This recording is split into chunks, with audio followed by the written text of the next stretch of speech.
Hello friends, स्वागत है आप सभी का हमारे चैनल एजुकेशन विथ विवेक पर। आज हम बात करने वाले हैं राज्यसभा टॉपिक से कुछ महत्वपूर्ण प्रश्न के बारे में जो सारे एग्जामों के लिए महत्वपूर्ण है, जैसे यूपीएससी, बीपीएससी, रेलवे, एसएससी, इन सभी एग्जामों के लिए महत्वपूर्ण है। तो चलिए आज का प्रश्न स्टार्ट करते हैं। और प्रश्न स्टार्ट करने से पहले अगर आप मेरे चैनल को फॉलो नहीं किए हैं, सब्सक्राइब नहीं किए हैं तो प्लीज़ फॉलो और सब्सक्राइब कर लीजिएगा, ताकि हर नए जानकारी, नए वीडियो का नोटिफिकेशन आप तक पहुँचता रहे, आपको मिलता रहे। तो चलिए आज का प्रश्न स्टार्ट करते हैं। हमारा पहला प्रश्न है, भारतीय संसद के ऊपरी सदन को क्या कहा जाता है? ऑप्शन नंबर ए है लोकसभा, ऑप्शन नंबर बी है विधानसभा, ऑप्शन नंबर सी है राज्यसभा, ऑप्शन नंबर डी है विधान परिषद। इसका राइट आंसर हो जाएगा आपको ऑप्शन नंबर सी, यानी भारतीय संसद के ऊपरी सदन को जो है हम राज्यसभा कहते हैं। चलिए अगला प्रश्न की ओर चलते हैं। हमारा अगला प्रश्न हो जाएगा, राज्यसभा को किस नाम से भी जाना जाता है? ऑप्शन नंबर ए है अस्थायी सदन, ऑप्शन नंबर बी है स्थायी सदन, ऑप्शन नंबर सी है निचला सदन, ऑप्शन नंबर डी है जनसभा। इसका जो राइट आंसर हो जाएगा आपको ऑप्शन नंबर बी, यानी राज्यसभा को जो हम अस्थायी सदन के नाम से जानते हैं। और लोकसभा को हम क्या किस नाम से जानते हैं? लोकसभा को हम अस्थायी सदन के नाम से जानते हैं और राज्यसभा को अस्थायी सदन के नाम से जानते हैं। चलिए अगला प्रश्न की ओर चलते हैं। हमारा अगला प्रश्न है, राज्यसभा कभी भंग क्यों नहीं होती है?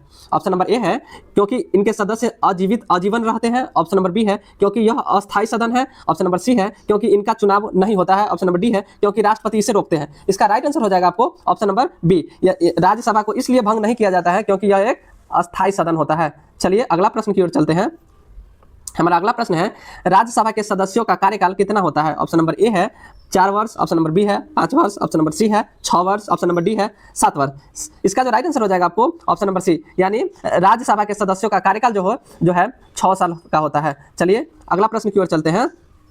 हमारा अगला प्रश्न है, प्रत्येक कितने वर्ष बाद राज्यसभा के 1/3 सदस्य सेवानिवृत्ति होते हैं? ऑप्शन नंबर ए है 1 वर्ष, ऑप्शन नंबर बी है 2 वर्ष, ऑप्शन नंबर सी है 3 वर्ष, ऑप्शन नंबर डी है 6 वर्ष। इसका राइट आंसर हो जाएगा आपको ऑप्शन नंबर बी, यानी प्रत्येक 2 वर्ष बाद जो है राज्यसभा के 1/3 सदस्य जो है सेवानिवृत्ति होते हैं। चलिए अगला प्रश्न की ओर चलते हैं। हमारा अगला प्रश्न है, राज्यसभा की अधिकतम सदस्य संख्या कितनी हो सकती है? ऑप्शन नंबर ए है 200, ऑप्शन नंबर बी है 225, ऑप्शन नंबर सी है 250, ऑप्शन नंबर डी है 300। इसका राइट आंसर हो जाएगा आपको ऑप्शन नंबर सी, यानी राज्यसभा की अधिकतम सदस्य की संख्या जो है 250 हो सकती है। चलिए इसका राइट आंसर हो जाएगा आपको ऑप्शन नंबर सी। अगला प्रश्न है हमारा, राज्यसभा में राष्ट्रपति कितने सदस्यों को मनोनीत करते हैं? ऑप्शन नंबर ए है 10, ऑप्शन नंबर बी है 12, ऑप्शन नंबर सी है 14, ऑप्शन नंबर डी है 15। इसका राइट आंसर हो जाएगा आपको ऑप्शन नंबर बी, यानी राज्यसभा में जो है राष्ट्रपति के द्वारा मनोनीत सदस्य जो है 12 होते हैं। हमारा अगला प्रश्न है, राज्यसभा किसका प्रतिनिधित्व करती है? ऑप्शन नंबर ए है केवल जनता का, ऑप्शन नंबर बी है केवल राष्ट्रपति का, ऑप्शन नंबर सी है राज्यों एवं केंद्र शासित प्रदेशों का, ऑप्शन नंबर डी है न्यायपालिका। इसका राइट आंसर हो जाएगा आपको ऑप्शन नंबर सी, यानी राज्यसभा जो है राज्यों एवं केंद्र शासित प्रदेशों का प्रतिनिधित्व करता है। चलिए अगला प्रश्न की ओर चलते हैं। राज्यसभा के सदस्यों का चुनाव कैसे होता है? ऑप्शन नंबर ए है प्रत्यक्ष चुनाव होता है, ऑप्शन नंबर बी है अप्रत्यक्ष, ऑप्शन नंबर सी है मनोनयन, ऑप्शन नंबर डी है इनमें से कोई नहीं। इसका राइट आंसर हो जाएगा आपको ऑप्शन नंबर बी, यानी राज्यसभा के सदस्यों का चुनाव जो है अप्रत्यक्ष होता है। चलिए अगला प्रश्न की ओर चलते हैं। हमारा अगला प्रश्न है, राज्यसभा के सदस्यों का चुनाव कौन करता है?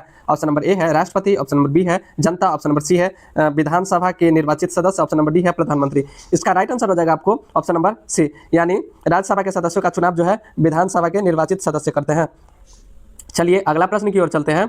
हमारा अगला प्रश्न है, राज्यसभा चुनाव में कौन सी मतदान पद्धति अपनाई जाती है? ऑप्शन नंबर ए है साधारण बहुमत, ऑप्शन नंबर बी है अनुपातिक प्रतिनिधित्व, ऑप्शन नंबर सी है खुला मतदान, ऑप्शन नंबर डी है प्रत्यक्ष मतदान। इसका राइट आंसर हो जाएगा आपको ऑप्शन नंबर बी, यानी राज्यसभा के चुनाव में जो है अनुपातिक प्रतिनिधित्व मतदान पद्धति अपनाई जाती है। चलिए अगला प्रश्न की ओर चलते हैं। हमारा अगला प्रश्न हो जाएगा, राज्यसभा में सीटों का आवंटन किस आधार पर होता है? ऑप्शन नंबर ए है क्षेत्रफल, ऑप्शन नंबर बी है भाषा, ऑप्शन नंबर सी है जनसंख्या, ऑप्शन नंबर डी है धर्म। इसका राइट आंसर आपको हो जाएगा ऑप्शन नंबर सी, यानी राज्यसभा में सीटों का आवंटन जो है जनसंख्या के आधार पर होती है। चलिए अगला प्रश्न की ओर चलते हैं। हमारा अगला प्रश्न है, राज्यसभा में सबसे अधिक सदस्य किस राज्य से चुने जाते हैं? ऑप्शन नंबर ए है बिहार, ऑप्शन नंबर बी है महाराष्ट्र, ऑप्शन नंबर सी है Uttar Pradesh, option number D है राजस्थान। इसका राइट आंसर हो जाएगा आपको ऑप्शन नंबर सी, यानी राज्यसभा में सबसे अधिक सदस्य जो है उत्तर प्रदेश से चुने जाते हैं। चलिए अगला प्रश्न की ओर चलते हैं। हमारा अगला प्रश्न है, राज्यसभा का पदेन सभापति कौन होता है? ऑप्शन नंबर ए है राष्ट्रपति, ऑप्शन नंबर बी है प्रधानमंत्री, ऑप्शन नंबर सी है उपराष्ट्रपति, ऑप्शन नंबर डी है लोकसभा अध्यक्ष। इसका राइट आंसर हो जाएगा आपको ऑप्शन नंबर सी, यानी राज्यसभा के पदेन सभापति जो होता है उपराष्ट्रपति होते हैं। चलिए हमारा अगला प्रश्न है, राज्यसभा के उपसभापति का चुनाव कौन करता है? ऑप्शन नंबर ए है राष्ट्रपति, ऑप्शन नंबर बी है प्रधानमंत्री, ऑप्शन नंबर सी है राज्यसभा के सदस्य, ऑप्शन नंबर डी है लोकसभा। इसका राइट आंसर हो जाएगा आपको ऑप्शन नंबर सी, यानी राज्यसभा के उपसभापति का चुनाव जो है राज्यसभा के सदस्य करते हैं। इसका राइट आंसर हो जाएगा आपको ऑप्शन नंबर सी। चलिए अगला प्रश्न की ओर चलते हैं। राज्यसभा सदस्य बनने की न्यूनतम आयु कितनी होती है?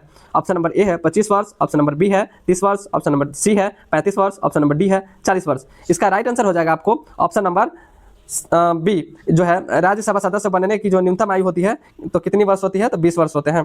चलिए अगला प्रश्न की ओर चलते हैं। हमारा अगला प्रश्न है, राज्यसभा का सदस्य बनने के लिए व्यक्ति क्या होना चाहिए? मतलब राज्यसभा का सदस्य बनने के लिए जो है व्यक्ति को क्या होना चाहिए? तो ऑप्शन नंबर ए है शिक्षक, ऑप्शन नंबर बी है भारतीय नागरिक, ऑप्शन नंबर सी है सरकारी कर्मचारी, ऑप्शन नंबर डी है न्यायाधीश। तो यानी राज्यसभा का सदस्य बनने के लिए सबसे पहले क्या होना चाहिए? तो भारतीय नागरिक होना चाहिए। चलिए अगला प्रश्न की ओर चलते हैं। हमारा अगला प्रश्न है, वित्त विधेयक को राज्यसभा अधिकतम कितने दिन तक रोक सकती है? ऑप्शन नंबर ए है 7 दिन, ऑप्शन नंबर बी है 10 दिन, ऑप्शन नंबर सी है 14 दिन, ऑप्शन नंबर डी है 30 दिन। इसका राइट आंसर हो जाएगा आपको ऑप्शन नंबर सी, यानी वित्त विधेयक जो है राज्यसभा को अधिकतम 14 दिनों तक रोक सकते हैं। चलिए अगला प्रश्न की ओर चलते हैं। अगला प्रश्न है, उपराष्ट्रपति को हटाने का प्रस्ताव कहाँ प्रस्तुत किया जाता है? ऑप्शन नंबर ए है लोकसभा, ऑप्शन नंबर बी है supreme court, option number C है राज्यसभा, ऑप्शन नंबर डी है विधानसभा। इसका राइट आंसर हो जाएगा आपको ऑप्शन नंबर सी, यानी राष्ट्रपति को हटाने का प्रस्ताव जो है राज्यसभा में प्रस्तुत किया जाता है। चलिए अगला प्रश्न की ओर चलते हैं। हमारा अगला प्रश्न है, अखिल भारतीय सेवाओं के निर्माण का अधिकार किसे प्राप्त है? ऑप्शन नंबर ए है लोकसभा, ऑप्शन नंबर बी है राज्यसभा, ऑप्शन नंबर सी है राष्ट्रपति, ऑप्शन नंबर डी है सुप्रीम कोर्ट। इसका राइट आंसर आप लोग कमेंट में बताइएगा। तो मिलते हैं नेक्स्ट वीडियो में, तब तक के लिए इतना ही रखते हैं। मिलते हैं नेक्स्ट वीडियो में, तब तक के लिए बाय बाय।